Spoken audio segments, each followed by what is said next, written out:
मीरा मुखे माफ़ करे छॾे, पर मां पंहिंजो पाण खे कॾहिं बि माफ़ न करे सघंदुसि। अस्सलाम वालेकुम व्यूअर्स, कीअं आहियो? उम्मीद है तव्हां सभु ठीकु हूंदव। अॼु तव्हांखे ॿुधाइण वारा आहियूं त मीरा ऐं रबन जी कहाणी। तव्हांखे ॿुधाईंदासीं त मीरा ऐं रबन छा पंहिंजे मक़सद में कामयाब थींदा या न, शादी में मतलब कामयाब थींदा या न, या गुलाम कामयाब थी वेंदो। अॼु हिन वीडियो में तव्हांखे टोटल ॿुधाईंदासीं।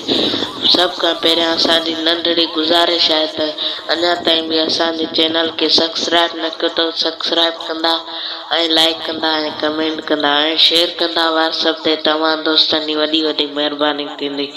तो दोस्तो हलूं था पंहिंजे मेन टॉपिक जी तरफ़। त तव्हांखे ॿुधायां त रबन ऐं मीरा जो हिकु अहम करेक्टर आहे जेको तमामु सिंध वासियुनि खे पसंदि आहे ऐं तमामु बहितरीनु। इन जे करे तमामु ड्रामो हली रहियो आहे।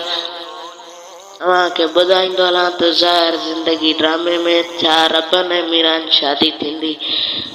जी हा दोस्तो, रबन ऐं मीरा जी शादी ज़रूरु थींदी।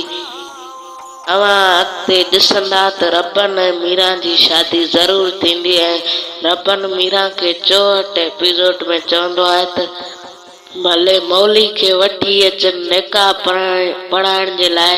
उन वक़्त बि तूं ख़ौफ़ज़ादा मतलब न हुज, छो त भले तुंहिंजो निकाह पढ़ण जो वक़्तु हुजे ओड़ी महिल बि मां तोखे हितां वठी वेंदमि। सो दोस्तो, ही हुयो वीडियो अॼु जो। जेकॾहिं पसंदि आयो हुजे त हिकु लाइक कंदा ऐं कमेंट कंदा ऐं शेयर कंदा व्हाट्सएप में। तव्हां दोस्तनि जी वॾी वॾी महिरबानी थींदी। सब्सक्राइब कंदा।